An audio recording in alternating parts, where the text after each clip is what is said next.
The basic distillation process is first you make wine or beer.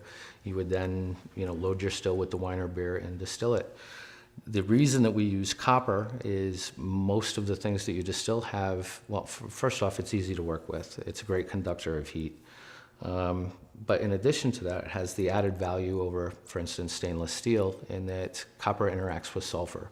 So this sulfur content that occurs in any natural growing grains or fruits is really scrubbed out of the product by the copper. So it allows us to really distill a cleaner product than if we were using stainless steel.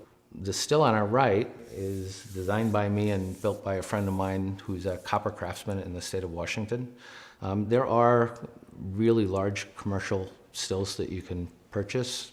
Well, I didn't have the budget. It was a less costly route going it alone and figuring it out. And it really utilizes some, well, frankly, old moonshiner techniques. So you've got the still here, and then the device here is called a thumper.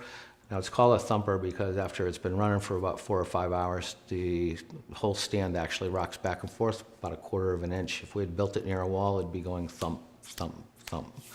We use this really as our stripping still. So we would load this still first, and it will take up to 250 gallons on a particular charge.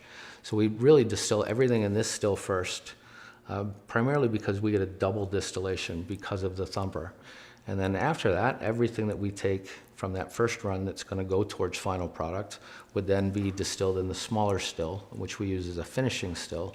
The finishing still, it's a little bit smaller, and we're trying to achieve slightly different things with this. We're going to make very precise cuts between what are called the heads, the hearts, and the tails.